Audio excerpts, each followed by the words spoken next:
Hello, strangers. What's up? I'm coming to you live after like 1,000 years. And I definitely need to get the ball rolling a bit, not gonna lie. So, with that being said, So, Unlimited Blade Works is slicing and dicing and crucifying all sorts of people left and right during chapter 1189. Luffy, doubly stabbed. Scopper, getting axed. It kind of feels pretty undeniable now. He is, in fact, the world. But what does that actually mean? And what's actually going on here with all these crazy powerful looking weapons that apparently are now confirmed to be the weapons of the 20 kings who founded what we now know as the world government? Well, don't you worry. Over the next 4 sections, we will cover all of that. Going all the way from Narona Imu and his crazy dark blades of the abyss to the true purpose of the Raja Pirates. Yeah, it's gonna be a long journey today. So let's dig into almost everything that happens in chapter 1189 of One Piece, bearing all the Usopp stuff because I gotta save that one for my next video, which I hope you will be okay with. It's different from what I usually do, but that's for Tuesday. Let's get into it. So grab yourself some coffee or your beverage of choice and let's get into it. Right, so we learned during the reverie that there was an actual single king of the world ruling everything in secret. Then we found out through the reveals of Blackbeard and Zebek's goals to conquer the world that Mr. Emu here is said world, it seems. And since the God Valley flashback, Emu's Conquer true him? nature has become one of the biggest mysteries in the entire series. Is he a shadow? Is he a demon? Is he a parrot? Yes, I've been reading your comments. Is he Nika? I've been asking many of these questions over time, except the parrot one. That's a new one floating around. I put a poll out on my community page. Vote on that if you think it's worth a video. Anyways, every time I try to answer what Emu is, we just get new answers, but even more questions. What's going on with his body and those like different forms that he has?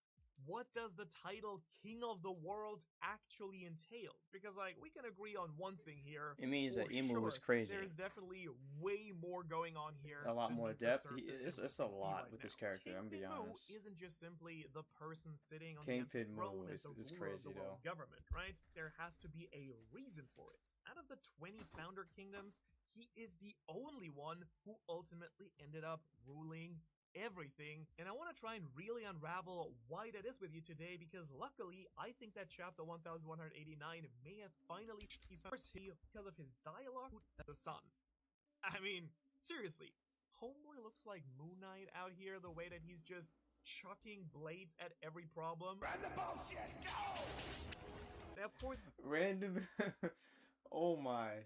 Oh, it also okay, means that that we was gotta good. take our That was handy-dandy good. magnifying glasses and really look between the pages, folds, and panels here for some hidden details, because all we actually see is Luffy getting stabbed, then stabbed again, but this time by the Sea God Sword. What, by the way? And then Emu arms the Holy Knights with some other legendary relics, and then in the final moments of the chapter, my man, Scopper Gaban makes an absolutely incredible entrance here to go axe to axe with the devil himself. Already legend just for that. So, why do I actually think that the swords and the stuff here actually matter so much? Like, aren't they just really cool weapons that Emo is using to show us how strong he is? Crazy thing is, I don't think he that's showed exactly right. abilities yet. I It think really this is seems just like a that part he's of crashed out on his subordinate really kingdoms Aura. because every single weapon that Emo's using did belong to one of the original 20 kings who founded the world government 800 years ago, That's so crazy. which obviously is just super important, right? Like, Crazy. I think at least. They're not random mythical weapons with cool names that Oda's just throwing in for fun and for the vibes and the aesthetics. No, those are the very blades that led the war during the Void Century, that ended up winning the war, and that ended up creating the modern, like, order of the One Piece world. These are relics The of a suggestion bygone that I've and seen technologically of those advanced being the ancient fake era, weapons, one that's becoming I do like increasingly that, important and he's with forging each it through and every magic. new chapter, especially Like he for forged, Elbaf. And to be completely honest, this might be one a representation of Snake Man. I'm gonna be honest, that I would keep as much to the chest, even if it's obvious. Like, I would say he has to fight more, so maybe we get a hint, but no more than a hint. Like, you want to have people guessing One of and my hopefully favorite guessing kinds of wrong. Oda reveals that he does. Like we've been seeing many of these swords for But so I long. love I Imu's thought we character, and already now I know knew their why. entire purpose. He is a But they were combination of obviously the blades placed inside the empty throne abilities room and in front of the antagonists that empty I've throne to loved. symbolize So the fact that it's there crazy. is not this one true ruler.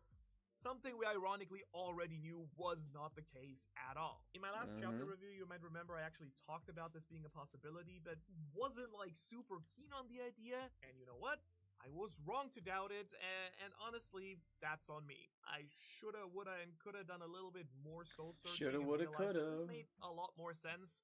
But also hindsight's 2020, and you know, this is fact now, but I felt like it wasn't that strong last week. But really, if you think about it, of course these would be Imu's weapons. After we learned that Imu was the single person on the throne, I should have realized that these weapons weren't just pledged to each other, but pledged to him, the big contract So guy, the guy pledges, who like makes contracts, yeah. bonds with anyone Well, and that's everyone probably whether they want. the biggest leak about his powers. Like these contracts, and he was coughing up blood before like major people started to get affected. So yeah, something either feels incomplete or corrupted. And there's two theories. There's the Davy Jones theory, or basically, there's not Davy Jones, but there's something that he's visibly like trying to hold back, or something he's trying to get security, which would be the final weapon, to for something. So To or not, I'm probably at actually least. Like for all we know, Imu's moving also towards just that this theory as well deceptive little too. freak and may have just tricked all of them into giving him their super weapons and their powers through like a promise of peace and collaboration. Now, I don't want to get all political on you because we all know that One Piece isn't political, but this actually would mirror a lot of real world like power struggles as well. Oftentimes, when coups are used as a means of overthrowing a current government power, there's this like failed attempt at communism, for lack of a better term, as a system. Basically, an agreed upon alliance joins forces, destroys the current system in power, and then they're supposed to give up their status and just divide political power amongst many. But then, of course, that usually does not happen, and it's just a means for a new usurper to take the place. I mean, example, Napoleon. I feel like this could very well be exactly what Oda's playing at here, even though, of course, he's not interested Interesting in little politics political whatsoever. segment there. I And wasn't seeing expecting Imu that. use all the weapons of the other kings almost seems to point to exactly that idea. And now that we just know that these are just 100% the king's weapons, we can really finally begin to unravel them in true detail and try to figure out what they actually are. Like, of course, clearly, symbolically at least, they're just obviously important. Because My after best all, they are guess, the weapons representations and of people's techniques desires used by the big bad of the series. of those But on specific top of that, I kings. just feel like there has to be a ton of other significance for their names and their through lines, and I'm probably yelling. hopefully that'll actually help us shape a little bit more of the Void Century and our understanding and ideas about it in the process too. Because if there's one thing that I've learned about One Piece in these many years that I've done this now, it's that in a one-on-one fight, always bet on Kaido, but if there's another thing that I've learned, it's that Oda's a little freaky boy when it comes to naming stuff. He's just unbelievably intentional with the references, the allusions, and purposes behind the names of many things. Attack names matter. Just take, for instance, the Bajrang gun, right? Referencing the Hindu monkey deity, or the Bagua attacks of Kaido, referring to the balance and the Buddhist cosmic balance of the world. Character names matter, like the thematic naming behind gold, silver, and copper in the Roger Pirates, reflecting their different rankings. Island names and even town names matter. I mean, we've got Dawn Island for Pete's sake, we've got Loketown. These things are very specific. Oda loves world history and he loves mythology, and you can best bet your soft butt that when it comes to naming weapons of all things, Oda is being crazy deliberate. I love the Ancient zoom out. weapons being named after the Greek and Roman gods, Zebek's blade being the eclipse blocking out the sun, Griffin and Cerberus, guardians of the heavens and the underworld. Yeah, baby, it's name time. So you can imagine that little of me wants to really dig deep into Imu's weapons name specifically, especially after our Holy Divine King suddenly just starts throwing around half a dozen blades named after legendary figures and gods and sacred relics from across our human history. No, of course I didn't think that this is random. I think that he's trying to tell us and tell Luffy something about the people who originally carried these blades, and that threat might actually help us unravel to help explain what actually was happening during the legendary Void Century conflict, and especially at the end of the Second World. And just to start somewhere, one standout detail to me: the names of all these weapons aren't famous because they're powerful. Instead, an incredibly strong through line between them is that they're named after characters and stories themed around judgment. Let's just start with Nemesis. Now, when people hear Nemesis, they usually think revenge. You know, some sort of, my nemesis, I'll defeat your rival anime nonsense. My nemesis, I'll defeat you is absurd, but in reality, Nemesis is actually named after a goddess in Greek mythology. And Nemesis wasn't just the goddess of revenge. Well, I mean, she was that too, but there's a little bit more to it here. She's a goddess of divine retribution.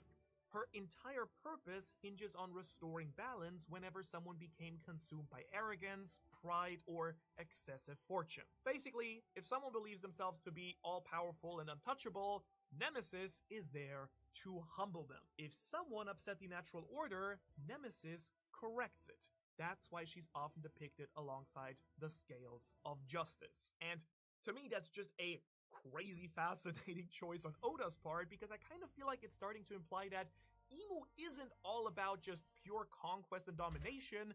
He's not asking you to stand ready for his arrival like a worm. No, he is. Instead enforcing a divine balance upon Luffy, Loki, and anyone in his path, invoking judgment on anyone who's gotten a little bit too, you know, full of themselves. Pretty much exactly what we talked about with like the Sabaody parallel, where Luffy, kind of like in Thriller Bark, is just on top of everything, defeating everyone, strongest form I've ever been in, nothing can stop me type of vibe. And Nemesis is there to bring things back into balance. Now, this also kind of makes me wonder if, like, from Imu's perspective, perhaps he isn't destroying rebels or naysayers, but instead punishing sinners, right? Like, he's got a lot of strict verbiage that implies that he feels betrayed by figures in the past. He calls Nidhogg a traitor to Loki's face, and he very clearly has some very salty, heated rivalry beef with Joy Boy based on all the little flashbacks he's been having. I've also often been thinking about who punished Zunisha to walk the ocean forever for whatever their sin was, and that also feels like it might be connected to Imu too. Don't you feel? Like, why does he feel so offended by pretty much literally everyone during the Void Century? I mean, that's... What happened then? Look at the result. He's the king of the world. Who hurt you, Mu?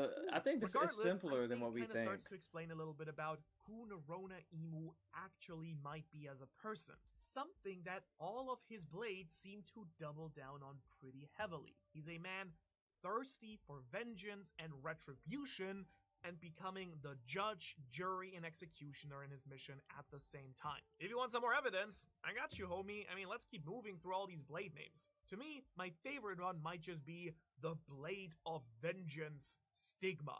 Stigma is a societal term we use to talk about something that's disgraceful or taboo, but it's also arguably even more popular within Christianity, moving from Greek mythology to Christian mythology. I've already talked about this when the blade was first revealed, but the stigmata are the wounds suffered by Jesus Christ during the crucifixion, taking on, of course, all the sins of humankind.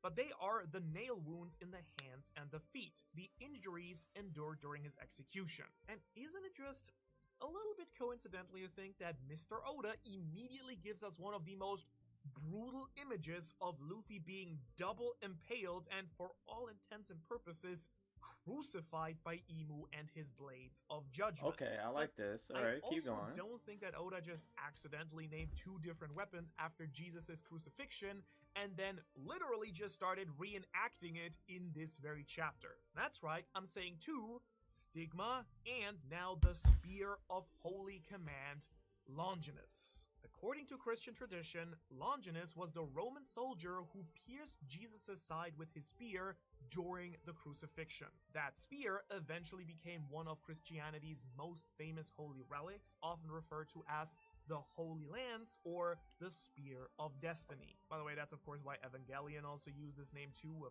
fun little fact for you here. But I also find it incredibly interesting that this weapon is the blade proclaimed to Imu by the Rimu Shifu family. Kinda wonder if they were more involved in the battle against Joy Boy than some of the others maybe. Killing him seems like a fishman, or at least something weird based on his spiky teeth and stuff, so I've been wondering if his family is some sort of parallel to Judas within Joy Boy's original alliance, a group that rallied under Joy Boy, but then betrayed him and joined Imu. That would be crazy if his family is the traitor. Jesus! But seriously, notice the themes already building here. Nemesis, Stigma, Longinus. It's all retribution, it's all religious punishment. Why is Imu doing this? Why does he know about history that led him to form or join a coalition of kings who were waging a holy war against Joy Boy? And maybe even the better question to me is, what does this reveal about Joy Boy himself? Was he dismantling order too much and people started rallying against him? Or was he actually low-key a little bit of a bad person too that warranted this divine rebalancing and war against him, kind of referencing back to what Vega... Imagine Luffy's entire journey and he gets hit with... You thought that this was in spite of all things you heard about self-control, and yes, all that is true, we are bad people. However, the bad that you're seeing, quote-unquote, in this fictional story is because you from 800 years ago led that philosophy. They twisted it, but you led that philosophy. Could you imagine that? And because people are looking at this too easily. They're looking at this from a power scaling standpoint, like, oh my god, Joy Boy is so powerful. The kings just went against him. If Imu has a twisted representation of their relationship, and then you add the kings, this just screams, for good story purposes, or rather, I don't know if this would fit the MO, but I think you should have Joy Boy, at least the first iteration of him, or whoever unlocked the fruit first, be someone who was teetering on the case of wild card to dangerous. They called his power the most ridiculous power, so you teeter on a few extremes once or twice, and then I think you actually can get somewhere, my opinion. And then they took it to the extreme and said, let's just get rid of him, and he was unwilling in the moment to give up the power. I think Oda can cook with that. Punk said, where he was like, both sides kind of sketchy. I don't know, there's just something that I can't really wrap my head around, and it's making my stomach hurt a little bit. Why does the most devilish looking character in One Piece, basically the devil himself, keep wielding weapons associated with handing out divine judgment and punishment? Is this irony on Oda's part, or is this actually accurate and what Imu's doing? Let's see, maybe there's an answer that we can unravel as we delve into the other blades. For example, the Blade of Wrath, Gram. The weapon that I believe belongs to the original Shepherd family founder, since he's just been giving it to Summers. Now, Gram is one of the most famous weapons and swords in all of Scandinavian folklore. It's the weapon wielded by the hero Sigurd to slay the dragon, Big Daddy Fafnir, one of the defining moments of all of Norse mythology. Again, Greek, Christian, Norse mythology, you get the theme here. But Gram is also a key inspiration for the legendary blade Excalibur. Its origins tied to the Allfather Odin embedding a blade into a tree where only a worthy wielder would be able to pull it out. You see, that's why I originally thought that Gram would actually be the blade in the Albath tree, but obviously we now know it isn't, or at least the name is used for something else here. I still think, the sword in the Adam tree could still tie into this, but maybe in a different manner. Either way, Gram is a little bit of an oddball blade here because it's not fully about retribution, it's about a holy right to wield it. Only a chosen one by the heavens should be able to wield Gram, but Imu just can, and he does. And that to me feels awfully interesting. Now, obviously, just because the blade is named after Graham doesn't mean it actually follows the exact same rules as it does in the original mythology, but I still do wonder if there's something going on with that entire sort of "do who art worthy" type of like Shakespearean thing that Emu is going on. There's also one of the newest blades, and the one that's getting my mouth and trousers wet completely, the Blade of the Sea God, Fragorak. Fragorak, I think. And quite frankly, this blade actually boggles my freaking mind because of the mythological implications that shape the entire One Piece world. We'll see if the official translation backs this up properly, but seeing a Sword of the Sea God does imply something massive that I've been debating for a while now. The Sea God and the Rain God are separate things, not one and the same. And that fact alone is absolutely huge to me in my entire God Piece agenda, right? Zaza, the Rain God, being a separate entity from a supposed Sea God opens up this whole new can of worms because I haven't been able to figure out if they were the same or differently. Like, obviously in Skypiea, we first learned of the 4 gods, including a Rain God, but then the Harley text replaced the Rain God with a Sea God, and that really threw me off. Right, I thought it could have been a matter of perspective, the Skypieans living above, the people on the ocean floor living below, but I'm kind of starting to think that both just existed and did completely separate things. Which then really makes me wonder if Fragorak is Imu's sword, right? He was one of 20 kings. Is Imu the Sea God, and that's why they use this blade to directly impale Luffy, the Sun God? Maybe the name origins help here. In case you're curious, this one comes from Irish mythology, a new one, and it often is translated as the Answerer, having belonged to the sea god Manannán mac Lir before eventually being wielded by the hero Luke. I'm trying. I don't know how to pronounce these Celtic names. Again, you can correct me. He's like, anyways, listen, according to Irish our legend, pronunciation, anyone leave me alone. threatened by Fragorak was compelled to tell the truth.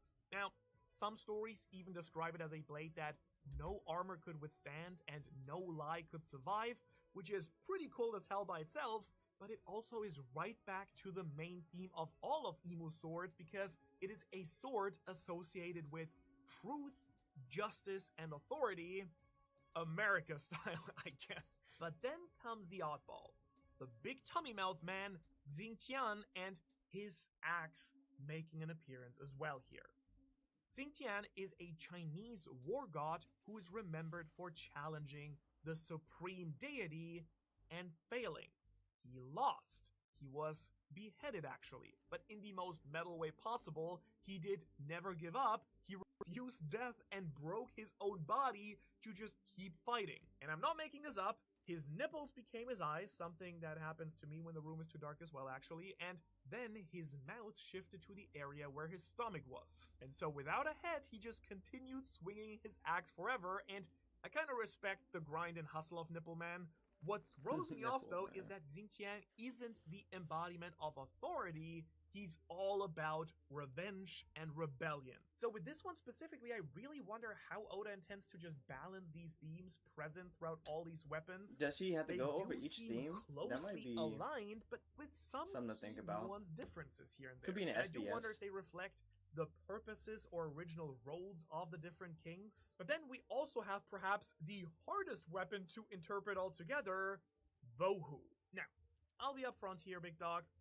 This is one of the ones I'm least confident about, right? All I know is that this blade is all about consumption and the void, which also makes me kind of wonder if this is Imu's personal sword as well, or like that one instead of the Sea God one, because, you know, he's all about that hashtag void life. So you've got my sword one-on-one class done, congratulations. There's more to come, no question. There's at least 19 of them, of course, but why does all of this matter? Alright, well, I think we can now shift and pivot away from the swords that we do know about to the swords that we don't know about, and more importantly, who use them originally. There's a space base being built on a beach in Somalia. Maybe, I hope at least, I'm like excited to talk about this stuff, as you can imagine. Like diving into mythology is like kind of like what I live for at this point. So we now know that all of these weapons belong to the original 20 kings. the very people who marched against the Ancient Kingdom around 800 years ago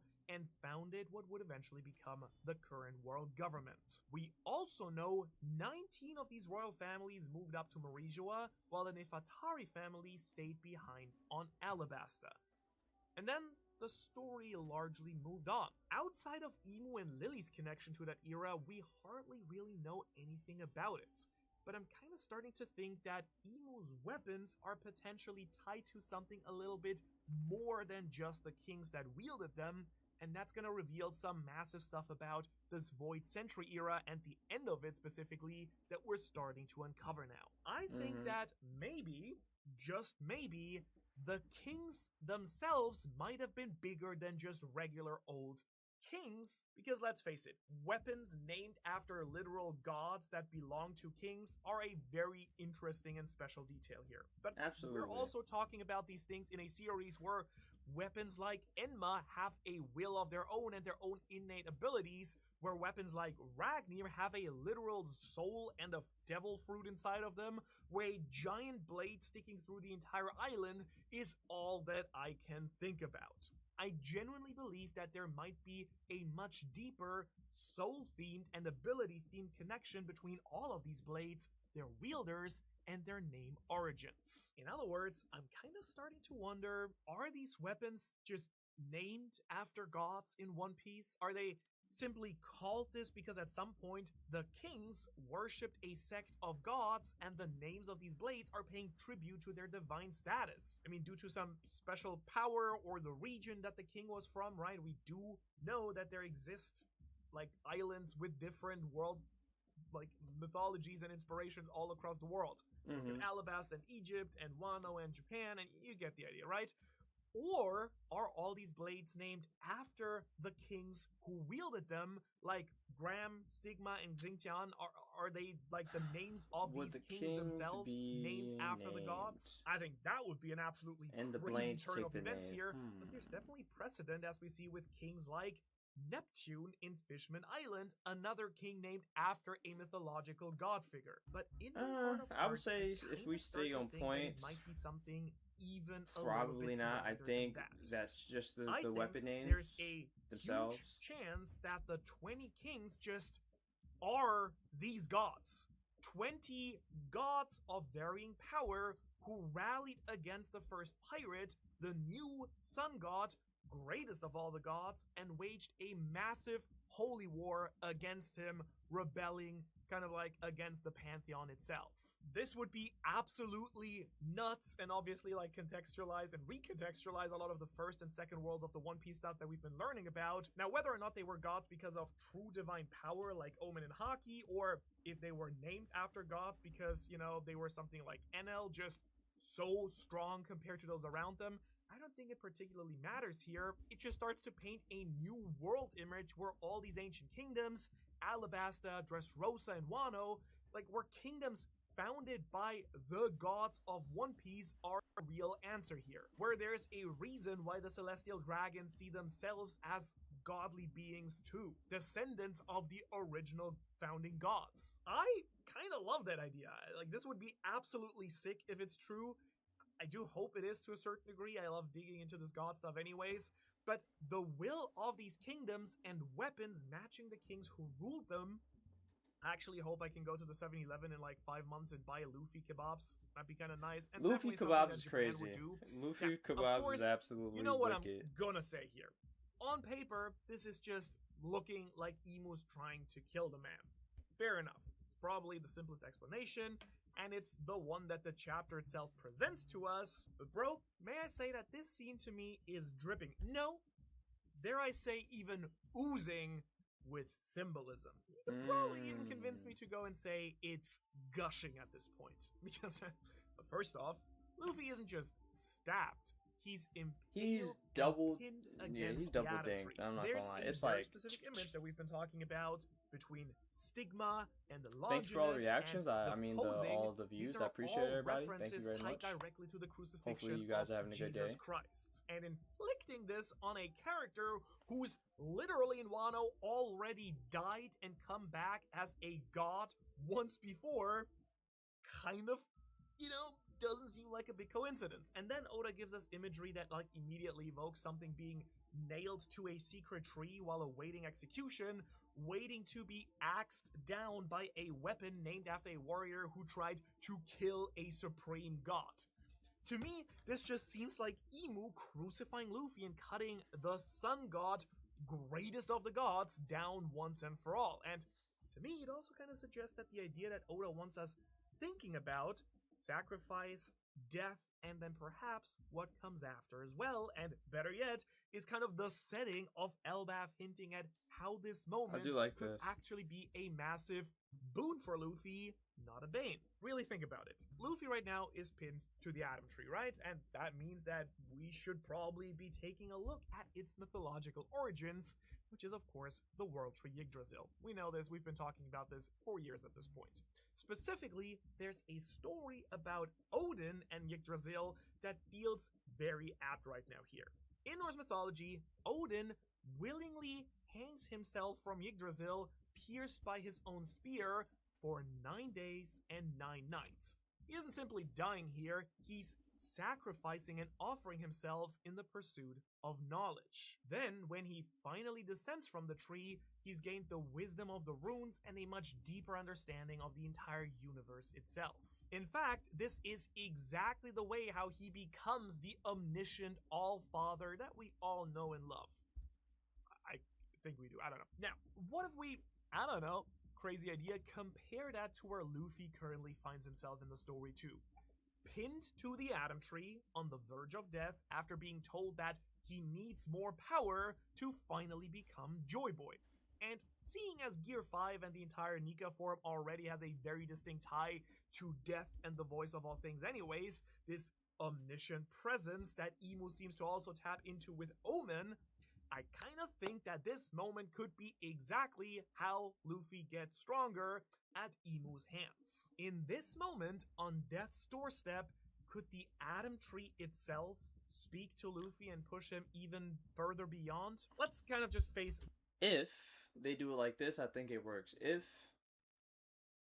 him getting impaled to the tree allows for something, it could be a temporary possession by the original Nika, Joy Boy, whomever you want to emphasize, or someone just like slaps him silly and says, stop using and saying gum gum, you're not a rubber boy. That's like strictly an aspect of what you do. That's like literally like 10% of what you do. Lock in. And then he, for argument's sake, just gives us a taste of how much utility his specific power, how much his specific power the fruit has in its arsenal and what it is. Just like a glimpse. The hot and skinny details here.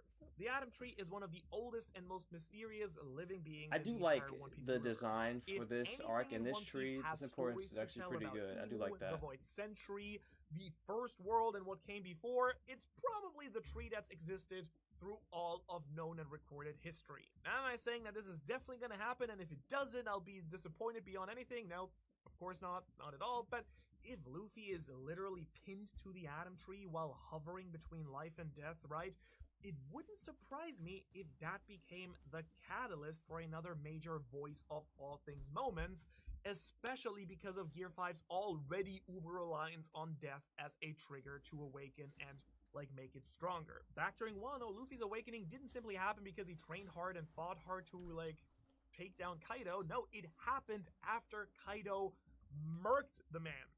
Luffy's heart stopped. He was gone, and boom! Then is when the drums of liberation actually began beating, right? Now, whether Luffy truly died in like a most medical sense is still kind of unclear. The story deliberately framed his awakening around the delicate threshold between life and death. There's like spiritual area that allowed him to tap into the mighty full awakened power of his devil fruit. And now we have the second time that Luffy has been pushed to what appears to be the absolute brink while facing this overwhelmingly powerful opponent. Gear 5 is absolutely in this perfect sweet spot, I think, to go whole hog and unleash an even greater power right now, which finally brings me back to Mr. Mu here. Because if you've watched my previous videos, you will already know that I've been playing with a very controversial idea for a while now.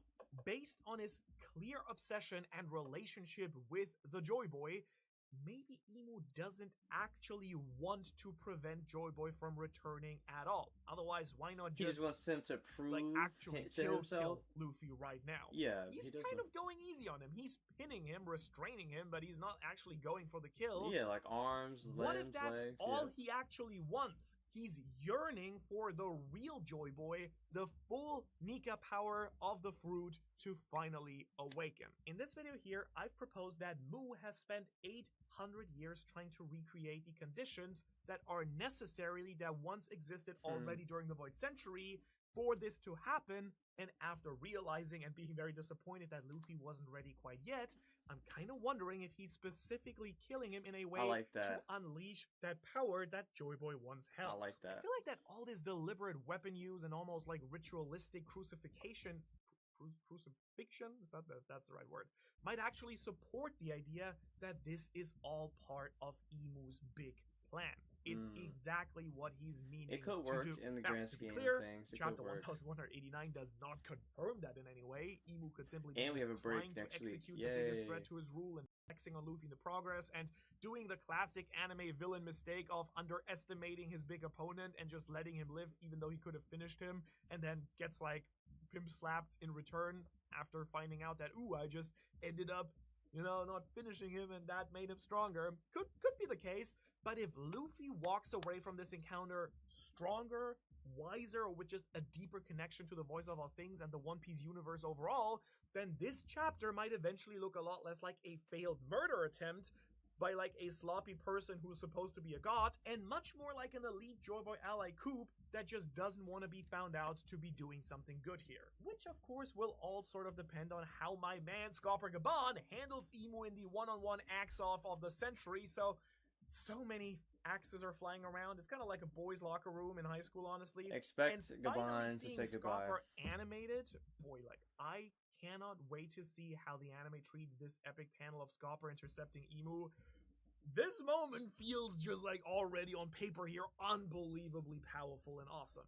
A member of Roger's crew, for potentially the first time since God Valley, he is making a direct confrontation with the king of the world, not his holy knights, but Imu himself. And it's something that I think that the entire One Piece world has been waiting for. Remember the Vegapunk message that put the Roger Pirates business out in the open? They know the true history, and they aren't doing anything about it until now. And it's not just my man, it's the hockey man, Red Hair Shanks. Because we also received a mildly insane different lore dump in this chapter, which is that Shanks 100% just knows about Imu's existence, which, yes, feels very obvious when you really think about it, and him spending time there and knowing how the marks work, but we did not know that for a fact until now. Like, we do know that he bailed on the true interaction with Imu and the advanced progression of his Abyssal Covenant to like a level 2. Shanks hasn't properly indicated that he actually knows about Imu until now, and better yet, Loki has now been confirmed to know exactly who Imu is thanks to that conversation that he had with Shanks. What happened to the big old enemy things? Are you telling me they were actually in cahoots this entire time? I think this is a pivotal moment in the series because it's showing us that the old guard is now finally ready to run it back, and admittedly, it's shaking up some of my personal understandings of some of these characters too. For example, who actually is stronger between Rayleigh and Scopper? Like, is it weird that I think that low-key it might be Scopper? Second off, how the hell has Shanks been allowed to move the way that he does by the government if he knows about Imu and seems to be acting against him very obviously? Is it literally just like, well, I mean, you're part of our holy blood, you're chill even if you step to me? Like, no.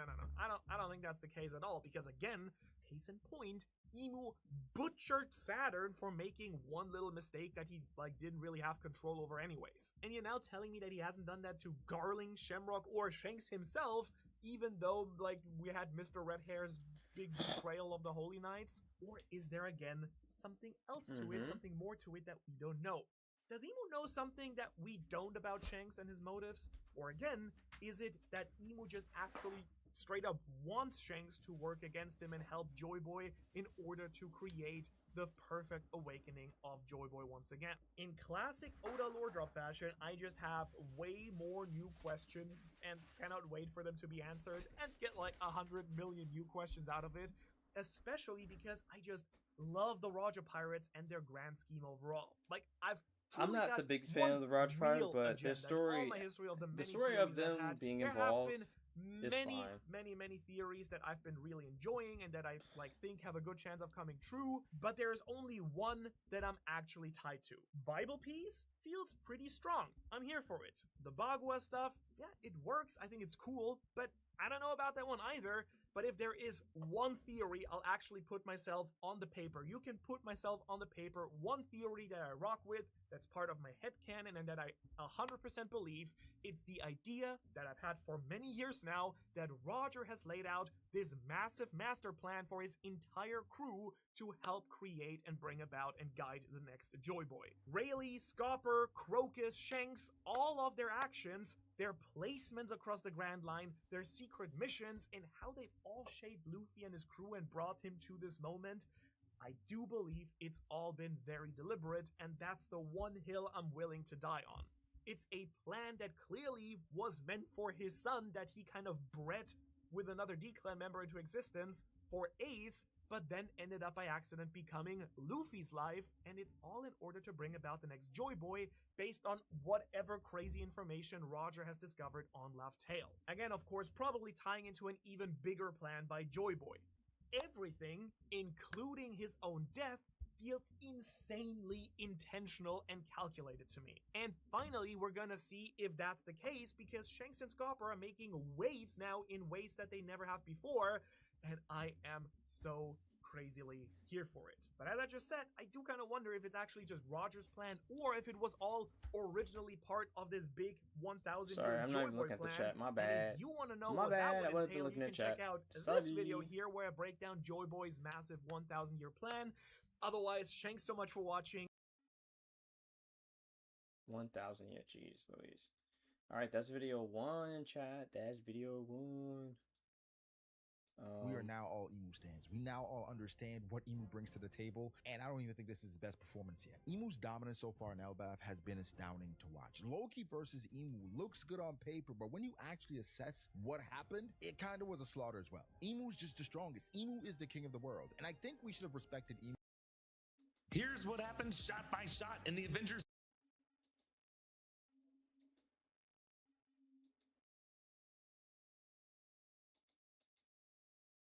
Doomsday trailer shown exclusively at San Diego Comic-Con, and what the Latvian runes on Downey's jacket translate to. Welcome back to New Rockstars. I'm Eric Voss, and this is a breakdown of the Avengers Doomsday trailer I saw in Hall H at San Diego Comic-Con. Yes, after Marvel released the public trailer on Monday, during Saturday's Marvel Studios Hall H panel in San Diego, the studio showed the 6,500 attendees in the room a new exclusive Dr. Doom-centered trailer that gives the clearest sense of what this movie is, at least to me, and the more I think about it, the more I am haunted by what I think this movie will be. So I'm gonna break down all of my nightmares for you here in this video. I honestly met so many amazing fans this weekend at Comic-Con, and a special thanks to the ones who chose to wear gear from our merch store, nerdriot.shop. I want to shout out Andrew, who got our Who's Who shirt, Open Your Eyes, and Spidey design. You can find all of our designs and support New Rockstars directly at nerdriot.shop. The trailer opens with a shot of Dr. Doom on his throne. I'm pretty sure it's the same throne that we saw recreated at the Shanghai event a few weeks ago, but I'm pretty sure this one was glowing golden, not silver, and so are the steps leading up to it. I also remember seeing the broader floor of this throne room glowing in an interesting shade of green as golden sunlight streams through the stained glass windows. Yes, the stained glass windows that we've seen throughout the Doomsday marketing. It is officially here, part of the backdrop of the Doomstat throne room. And now we hear the voice of Vanessa Kirby as Susan Storm saying, Victor has always been the smartest guy in the room. He used to be different. So right away, we are learning that Victor Von Doom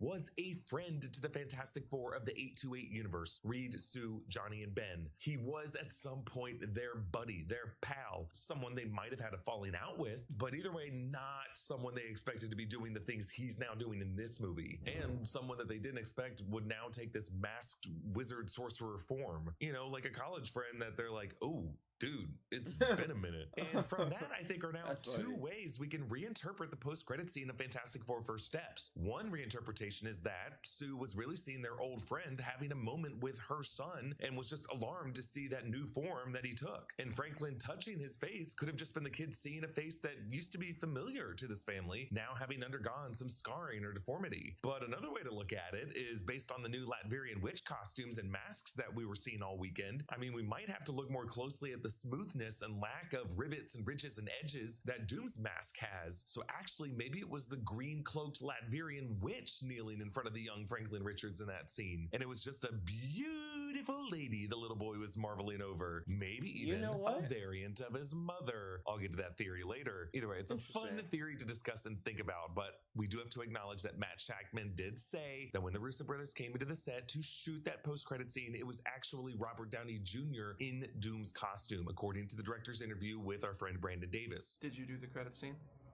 Did I do the end credits? Because I know Thunderbolts, the Russos did the credit scene. the Russos did the tag. Yeah. So was that Downey in the suit?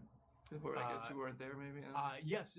Yes. So getting back to the trailer, we see Sue Storm with a tear trailing down her cheek, and she goes on about Victor, saying he used to be kind, he used to be caring. There's a close-up of Ian McKellen as Magneto with long hair and a cut on his forehead in this shot. And there's a shot of Channing Tatum's Gambit and a shot of Steve Rogers bearded as he is in Monday's trailer. I was trying to figure out where these characters are. It didn't look like Avengers Tower or the X-Mansion. I think it might actually be in the Baxter building of Earth 828. In fact, the same part of it in the year 1969 in that reality, gonna say, where wait. Sue walked back in from the kitchen area to see Franklin with Doom. The Fantastic Four cast said that they were shocked how many heroes were in this location. It sounds like everybody shows up here. And now Sue says about Victor, and then everything changed. Everything he loved was taken from him. And we see Victor back in his Doomsdat castle looking up at his tapestry. Yes, the tapestry from the poster that they released on Monday. His bright green eyes focus on the child with the mother on the tapestry, which I think we can now see represents Doom's wife and his child. Then there's a shot of Namor and Shang-Chi and Shuri and M'Baku, Sam Wilson, and Thor here. I think they're also in this Baxter building location. As Sue says, I knew he was lost,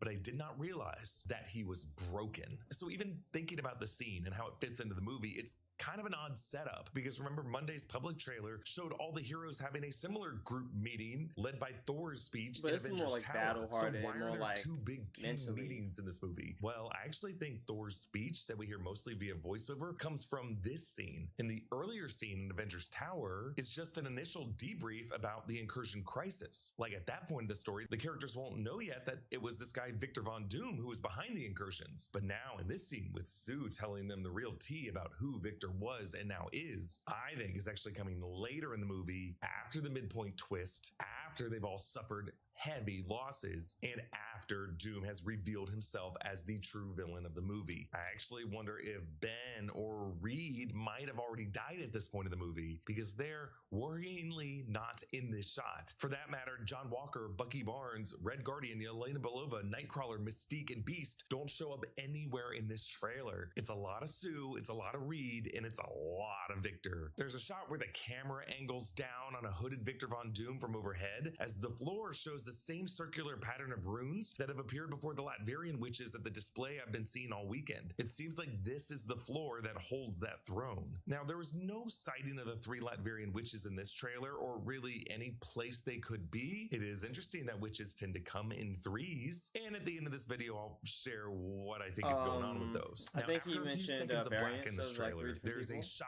of a completely that devastated would be city. cool. I remember seeing all the skyscrapers in a state of ruin, and I do remember seeing a green area that might be a Central Park in the middle of the city. So maybe it's a version of Manhattan from some universe after an incursion has begun. But at first I remember seeing the shot and thinking, wait, is this the opening shot of Loki season 1 episode 5 that showed the cruddy looking skyscrapers of the void? I mean, maybe it is the same place, just with a better VFX budget. Then we get this close-up of Reed funny. as he asks quietly, Victor, did you do this? And then Victor's green eyes just kind of sadly raise from under the mask to meet Reed's. So I think this is the moment in the midpoint when Reed realizes that the incursion crisis that they've been trying to work together to solve, maybe even a crisis that Victor has been offering his services to help them solve, was actually set into motion by Victor. And now Reed feels betrayed and terrified that this guy he thought he knew did the most horrific thing. We see the shot of Scott kissing Cassie's forehead from the Monday trailer, and a new angle of Johnny Storm hugging Franklin Richards. Yes, it is the same moment from the shot from the Monday trailer, but an angle that reveals that it is A, the same young actor who played Franklin in the Fantastic Four First Steps post-credit scene,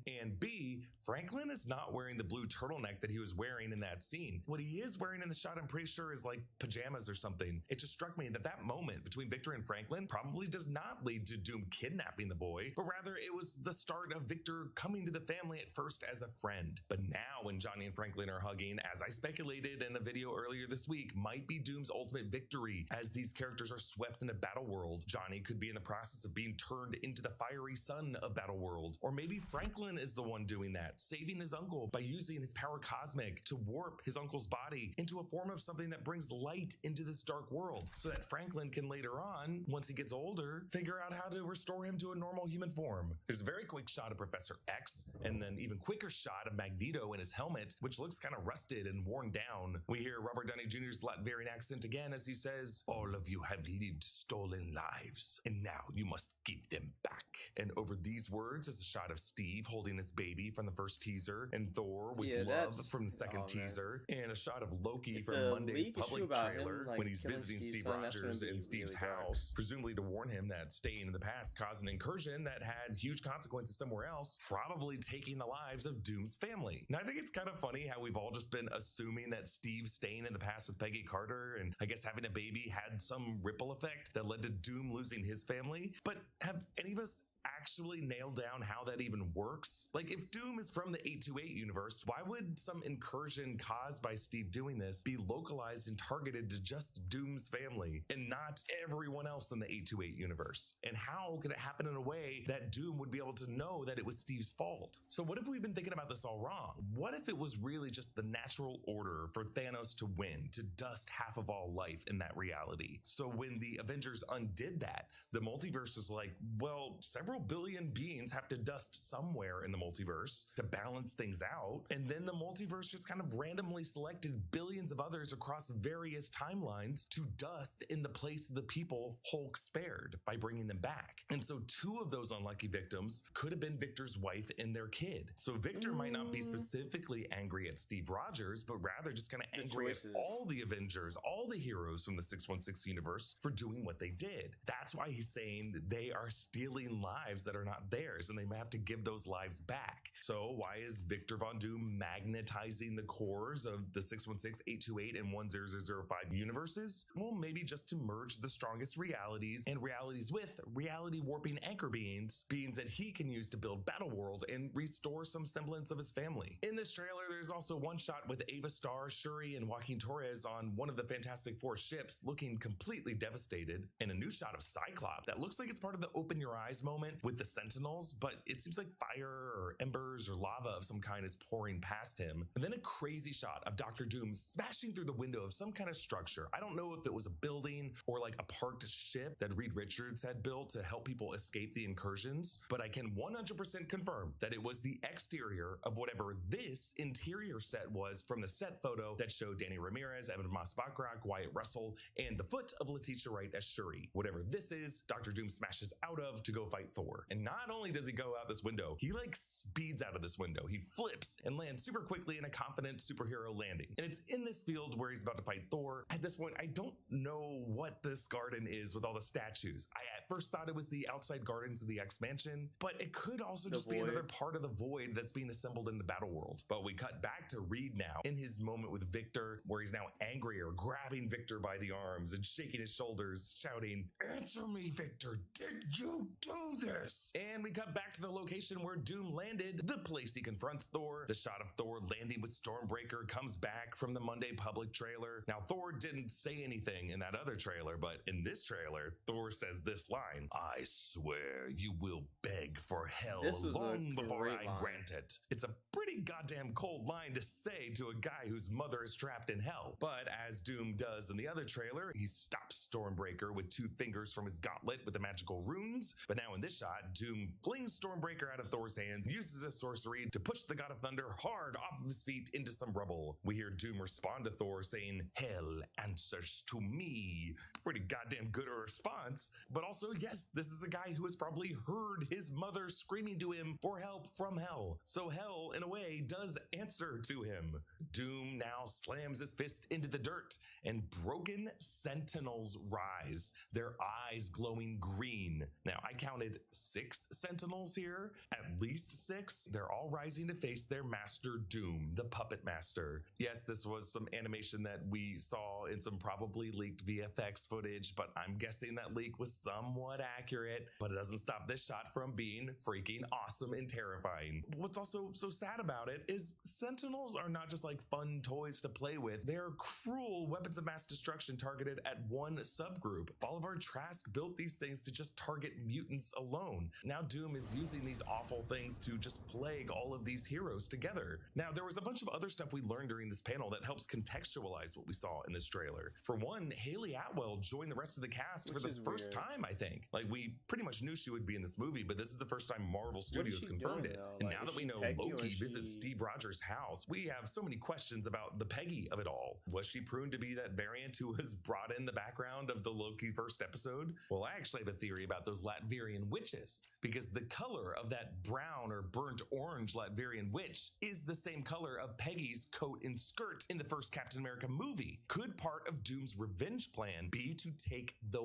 wives of these heroes to replace the wife that he lost, and take variants of these women to serve him as his sorceresses, his Latvian witches? So Peggy Carter could be the one in the brown, a Sue Storm variant could be the one in green, which would leave the one in purple to be potentially the wife of Scott Summers, Jean Grey, Famke Janssen. That's why the purple one looks the most royal, as we're talking about the Jean Grey of one reality. She is queen. Yes, Ryan Reynolds did appear in a denim Deadpool costume, Gene Pool as he called it, asking to be in the movie, but the cast and director seemed non-committal. I think he will be in Secret Wars, but we'll see. Maybe sooner. Reynolds apparently walked the full Comic-Con exhibition floor in costume, and no one knew it was him. I love it. Anthony Mackie clarified that Steve Rogers is not Captain America in this movie, and even used the term nomad for him. Steve Rogers is returning, not Captain America. No. So in the comic book, Steve Rogers becomes Nomad. Kevin Feige, in an interview with our boy Brandon Davis, defended the comparative buildup to Thanos to what seems to be the lack of buildup for Doom. The Thanos buildup has built up in people's heads over the years. I have to admit he sat on a chair at the end. I know. He pulled the gauntlet out and said, "I'll do it myself." Yep. And he yelled at Ronan on a video screen briefly. Sure did. And that was kind of it. And I remember the memes making fun of Thanos for just sitting in a chair, and all he does is sit on a chair. And there was a Twitter feed at the time about him updating every day, updating. I'm still sitting in my chair. I'm still sitting. It was more clever than that, but it was funny. And when we got to Infinity War, we said, this is really the introduction of Thanos to people. That's really what we're doing. That's how that movie was built. Yeah. That's what we're doing with Doom. That is, the Doomsday is a introduction and the story of Doom. You peel the onion, you learn things about him as you go, and it is very much meant for audiences that know and love him from the comics, and audiences who have no clue who he is. The amazing actor David Johnson was announced as the new Black Panther in Black Panther 3. He's going to be a grown-up version of young Prince T'Challa Jr., aka Toussaint, who we saw in Black Panther Wakanda Forever. So there must be some time dilation effect where some of these kids are going to go to Battleworld and grow up very fast. And finally, Robert Downey Jr. showed up on stage wearing a jacket covered in Latvian letters. We actually started to get a sense of the Latvian lettering system from the Dom Latveria coffee pop-up at South by Southwest London. Cool. And yes, I translated at least what I could see. On the left pocket, I think that's the word justice. And then if you go over to the right pocket, I think that's the word revenge. The letters for the Dom Latveria kind of clump together specifically in a homophonetic way. But here they seem to be used for substitutive letters. So I think that letter that tends to repeat in the word revenge is just used for the letter E. And using that as kind of the substitutive base, you can go down to the lapel there and translate that to, there is no promise of tomorrow. Wow.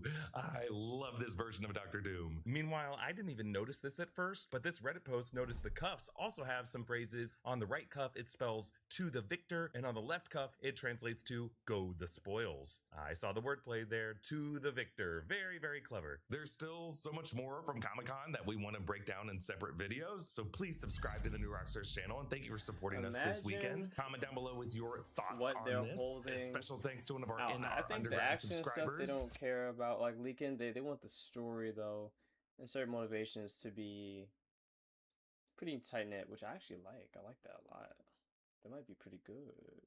How much more powerful is Dr. Doom compared to Thanos? And will Avengers Doomsday show us this epic Herc moment? I'm Eric Voss of the New Rockstars channel, and welcome back to another episode of The Road to Doomsday, our weekly Marvel Rewatch podcast series where we look back at and discuss the films that paved the way for Doomsday. The Avengers Doomsday trailer is finally here, public.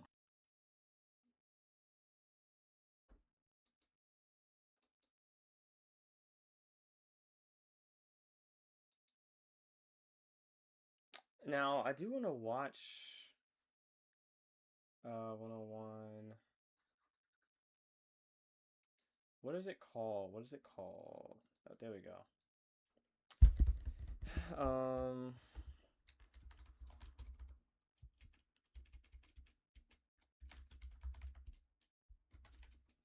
Daily dose. Dose of daily. The daily of doses. Hello everyone, this is your The daily of doses. But before that, let me just change my shirt really quick. In our lives, and on this blessed Saturday at Marvel Studios Hall H Comic-Con panel, we are revisiting one of the most important films on our watch list, 2018's Avengers Infinity War. Jessica Clemens and I talk about how Infinity War in particular serves as an interesting blueprint for the way the Russo brothers will probably structure the story for Doomsday. And we're going to compare and contrast the missions of Dr. Doom and Thanos. If this is your first episode of this podcast, welcome! We have lots of great episodes to check out, but you're definitely going to want to get seated for this one, because when Doctor Strange used the Time Stone to look into the future, you know the real future that he saw was one of doom. Of the ones we talked about, Infinity War is the most relevant yet for Doomsday. The Russo brothers are the best in the sandbox that the MCU has. They are able to get so much more unique synthesis out of combining these pieces in ways that we never really thought of before, coming up with great.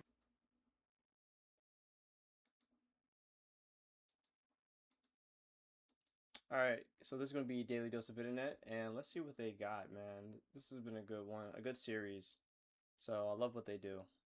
Or Daily Dose of Internet. These guys were exploring the canyons near Lake Powell when a sudden rainstorm came at the worst possible time. Dang. That sucks. This wasn't the plan. It turned it, basically flooded it. Thankfully, nobody was hurt, and they all managed to escape safely. Butcher, should we go up the elevator? Or should we go up the stairs? Let's go up the stairs! Alright.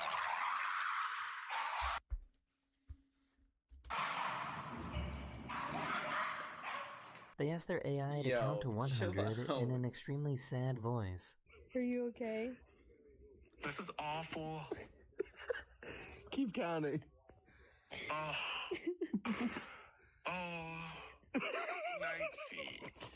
20, 21. These guys saved this raccoon that was struggling in the water. It's okay. It's okay. Okay, don't bite me. I need to get clip of me eating your shoe. That's it. Aww. That's so nice. Duck sauce? What is this stuff? Oh wow, that's pretty good. I think it might have been a bit windy.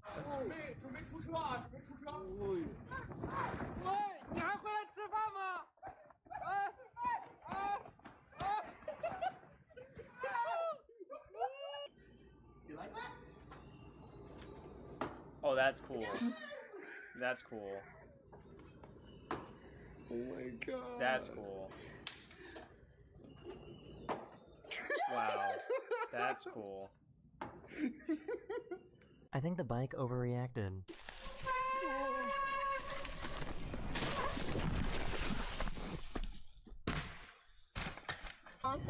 Wait.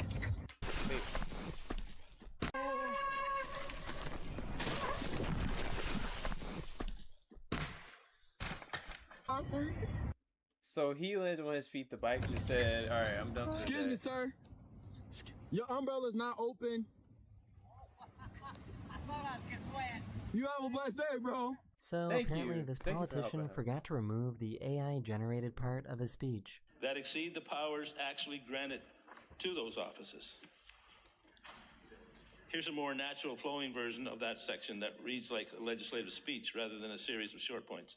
Madam Speaker, one of my concerns with this legislation is the... I take this, roll it up. Take this one. That's roll it how up as you well. know a lot of these speeches are AI. Which do you think will drop first? Ready? It's a tie. These That women was usually good. feed I like the that. ducks, but this time they didn't have any food. We got it. Oh no. Oh god. Oh, they all found mom. What? Seriously? I did see this. If anyone has seen my mom.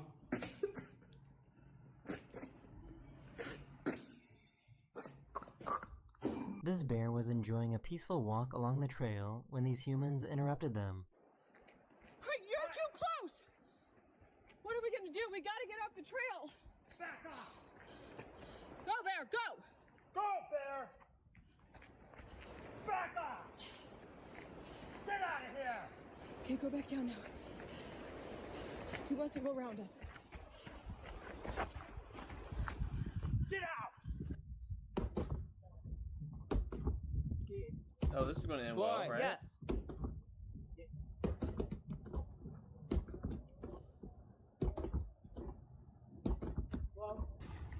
That was cool.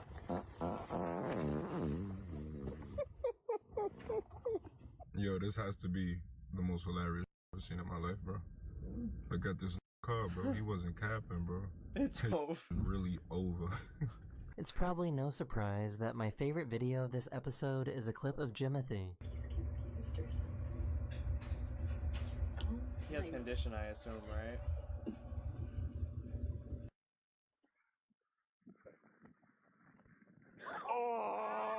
I guess Toyota really do think of everything. They, give you a nice overhead console.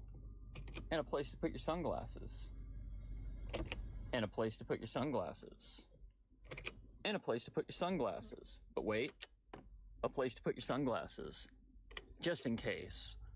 A place to put your sunglasses. There's no way. That's custom. That's AI generated or custom.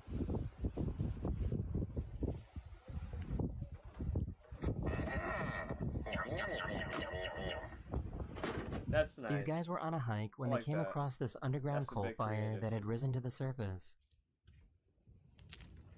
Dude. Oh my gosh. Okay, it's on fire.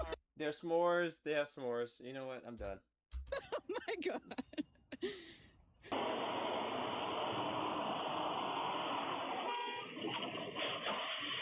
Holy The wind decided it wanted a turn playing her harp.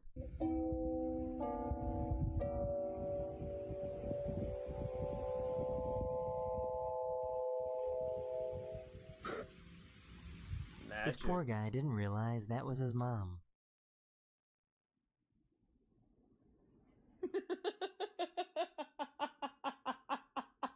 Baby, it's me. It's me. People are getting restless. People are getting restless over here. This guy's trying. That's an album cover right there. This girl was trying to sneak out and thought the doorbell camera wouldn't detect her leaving.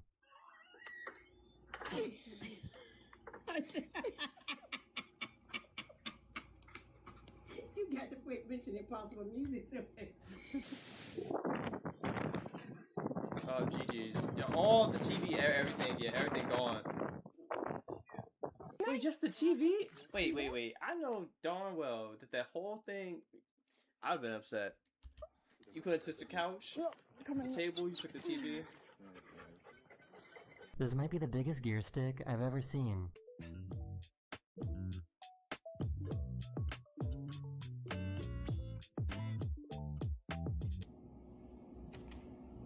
week. I know. Cool. Can I do it again?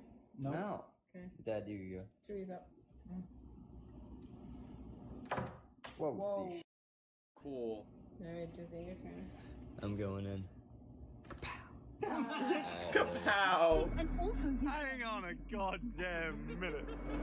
Hang on a goddamn minute. He's driving in reverse backwards. As a what in 40 kilometers? Where are we going? I guess that's one way to tow 2 cars.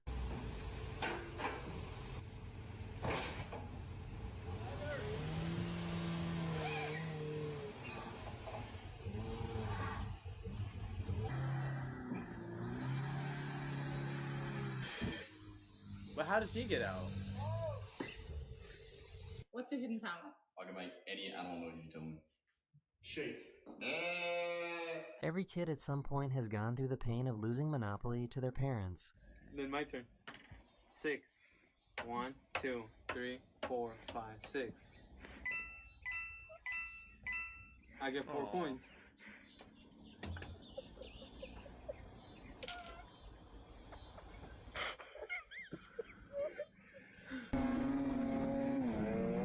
Okay. That's cool. Oh man, why would he do that? No, oh man. I just want to give you some water. Are you right-handed or left-handed? I don't know. Here. I could do double fisting. Ha ha ha ha ha. Can you bring that to your mouth? What? Give yourself a sip of water. Tastes like ass. That's probably your mouth. Here, let's get some more water. I have ass in my mouth? No, it's someone that... No. If I was him, I'd be entering the Powerball that night. Ёптама. Не, розтягни. Ще. Oh my god. Ну всё. This guy added Play-Doh to his That's so piano, lucky. and it sounds like a completely different instrument.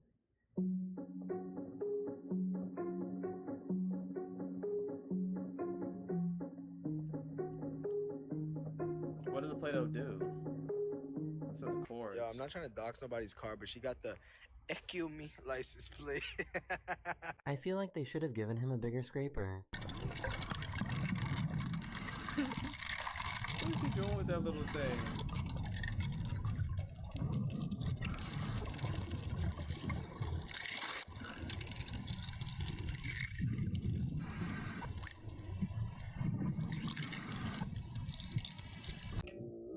Daddy, thanks.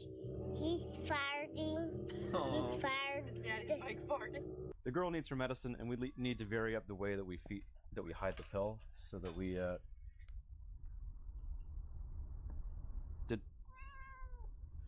we might have been overcomplicating this. This isn't your everyday police chase. No way.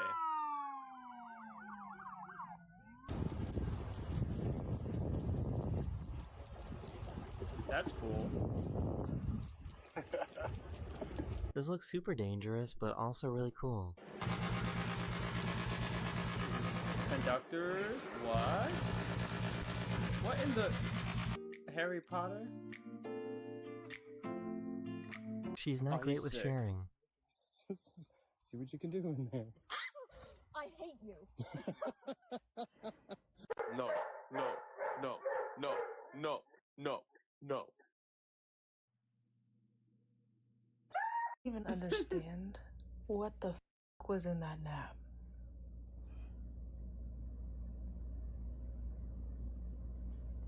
I looked normal when I went to. I'm Zeta, and this is the Deflating Moose Challenge.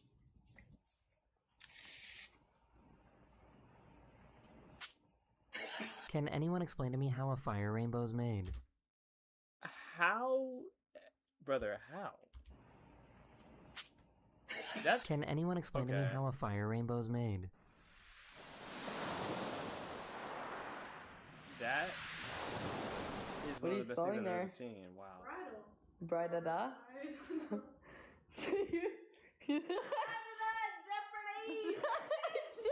This is a mimosa plant, and whenever its leaves get touched, they contract. This is a defense mechanism intended to startle herbivores, make itself look less appetizing, and generally protect itself. Interesting. What I mean? Itself look, they contract.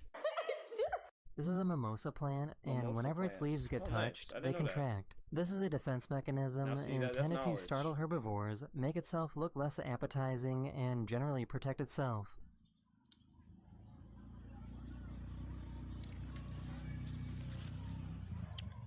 He's clearly had a really long night. So I got a call from my mom first thing this morning. She's like, "Can you come help get this raccoon off my porch?" And I'm like, "Girl, this thing ain't moving. It moved from there to there, and now it's curled up on a french fry. What am I supposed to do?"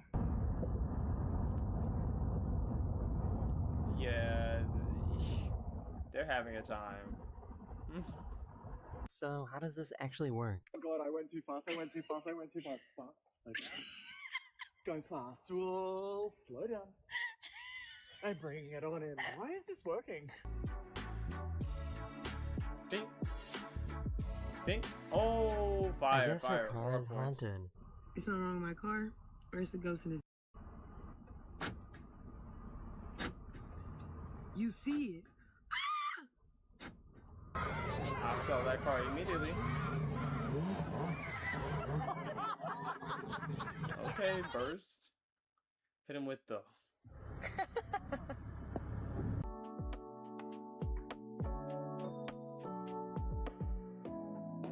That's a great visual. She probably wasn't even expecting. Whoa.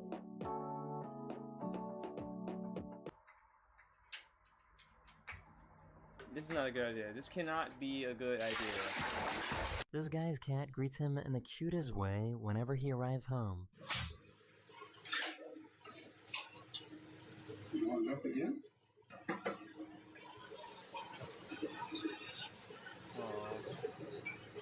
Life So hack. cute.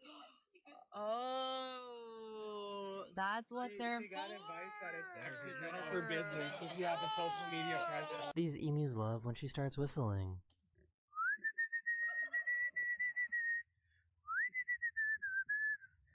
Look at them dancing.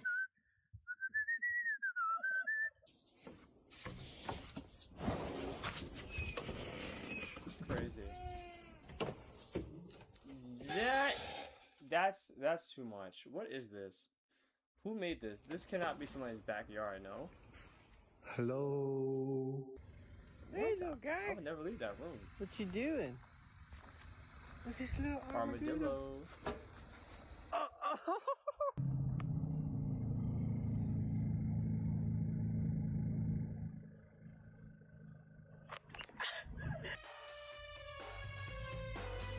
hamster? Go hamster go? Agent hamster?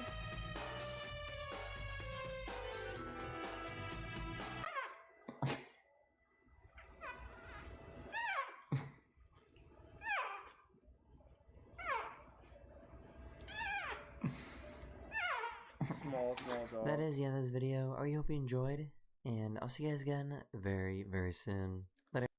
Can't you guys just appreciate the casual, the very, very lovely casual videos of my boy here? They are always a treat. I don't know how to get into dislikes, but W Daily Dose of Internet, always a pleasure watching and viewing. I do want to get to this one, but the time, I want to actually cook too.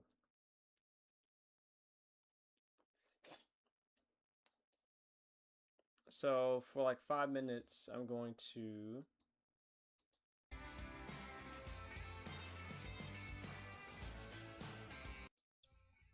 yeah, and it comes bold. Loon does turn last second. That one's always one of those ones that makes your heart catch in your throat.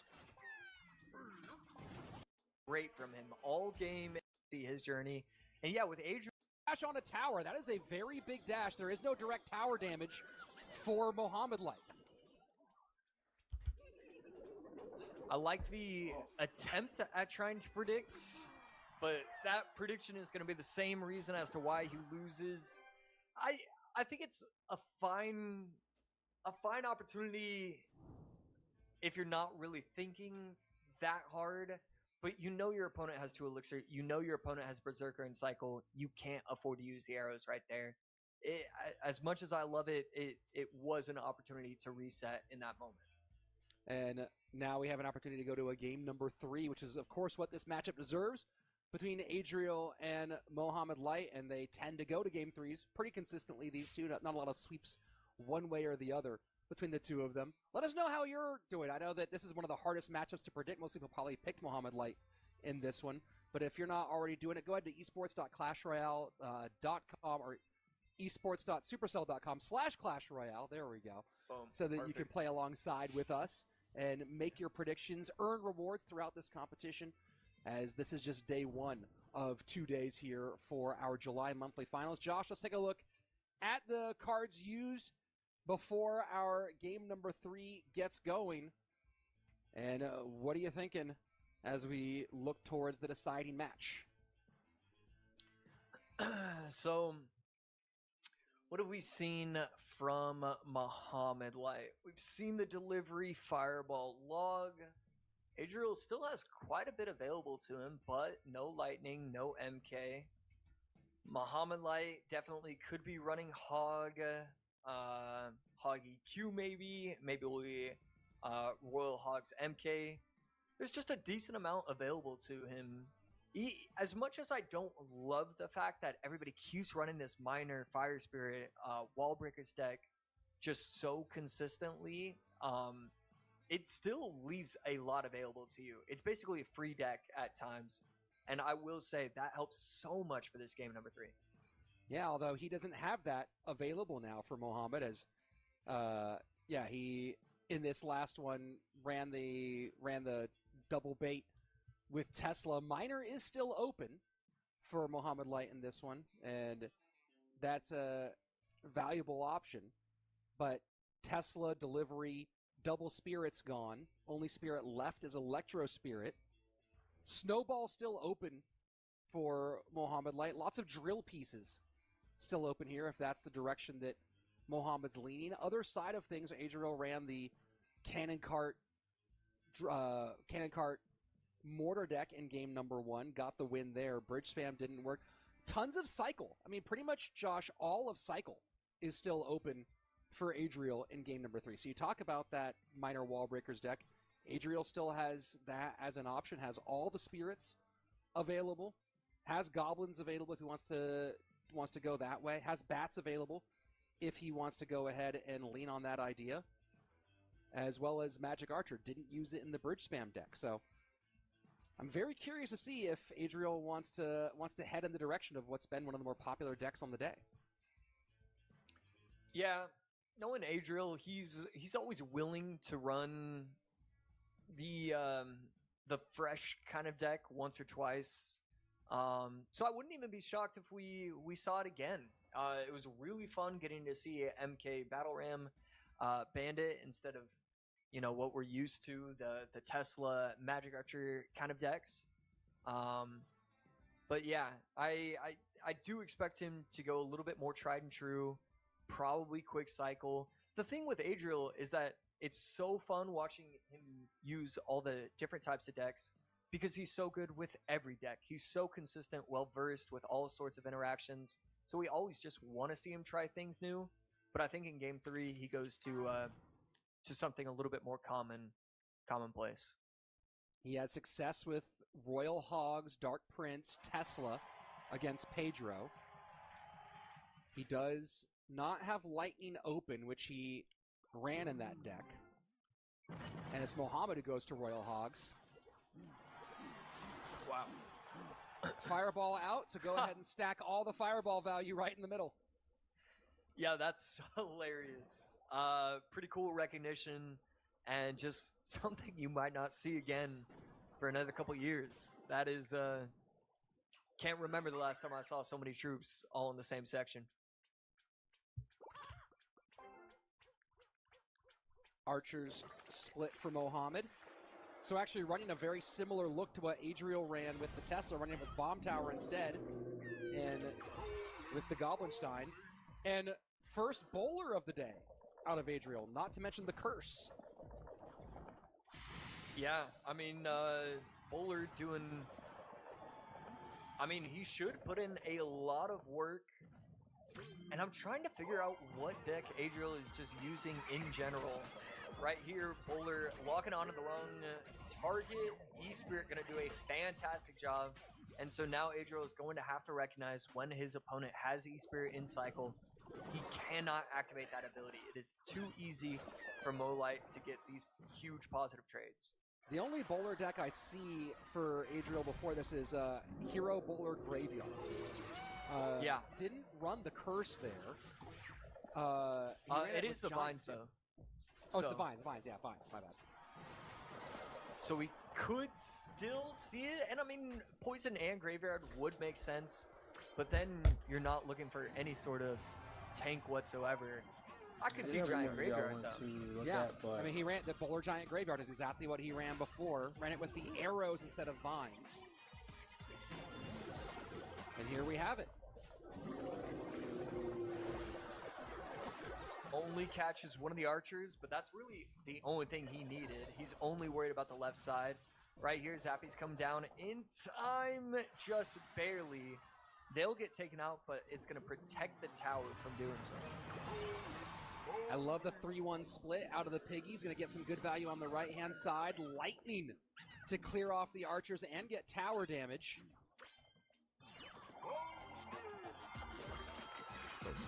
It truly makes me stupid. And the Vines clearing a path as Adriel double down behind this bowler here, and he does. Piggies go opposite lane immediately. Back to another bowler is Adriel. Mohamed Light in the lead, but Graveyard only needs one good push to change everything.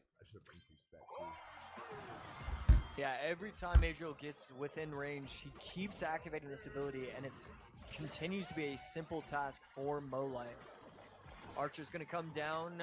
Vines are going to put in a little bit of work, but Mohamed Light's dominating right now. 921 on the right-hand side. Mohamed Light controlling, going to eat the bowler damage on the right-hand side. Bomb Tower trying to do work for both. Bowler not in cycle, so Snowball, Zappies, Berserker. The answer for these Piggies, they will get a little bit more damage. And just not able to get into a position for a good Graveyard is Adriel. Yeah, Mo keeps just controlling the field of play, forcing predictions out from Adriel with really no chance of him going in with the Royal Hogs right there. It's just, I mean, there's no pressure. He keeps forcing Adriel to reset, and it's just not enough damage. There's no opportunity. Giant Bowler Graveyard looking like it's going to get the fail here. No way to stop these pigs. Snowball plus Bowler. Lightning will finish things off. There is no lightning block. Mohamed Light takes game number 3 and stays in the upper bracket. He'll be facing Sandbox. And Mohamed Light in form in July. Yeah, Molite has to feel great about that. Gets the reverse sweep. And I mean, that was just great from him. All game, it was just constant pressure. Love seeing what he was doing with those E-Spirits. I believe that might be an upcoming interaction that gets changed because of the movement speed, or maybe it was just health, I guess, so the Spirits. Just a lot of really solid play coming in from Molite in that game number 3 to protect himself and stop those Graveyards. As we take a look at the overall decks that were played, game number 1, Adriel was able to start off strolling in with the Mortar Lightning. It's had a lot of success today. RG on the other side, the losing deck for Molite, and that has not had a lot of success today. But he went with a lot more natural free-flowing gameplay for game number 2. Quick cycle, double bait, going against Adriel's MK plus Golden Knight, and that's where it started. That's where he started to get momentum. Game 2, he was able to win it. Game 3, he was able to win. So and that puts him in the upper bracket semifinals tomorrow. Sandbox and Mohamed Light. So we are guaranteed. One video I did want to watch that I don't think I'm going to be able to get to is this one here. But I will record it early tomorrow, and then I can just have like, I can upload basically everything. But this is definitely going to be the video we're going to be watching tomorrow. Might actually reset this for sure. Might be the play low key. I'm glad I did get like 4 videos to watch. I got 1, 2,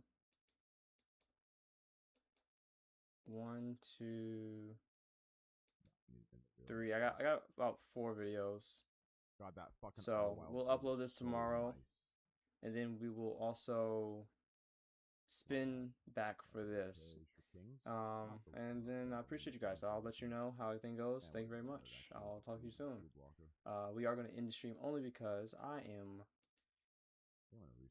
probably going to be on here till 12 if I don't end it now. So love you guys. Peace.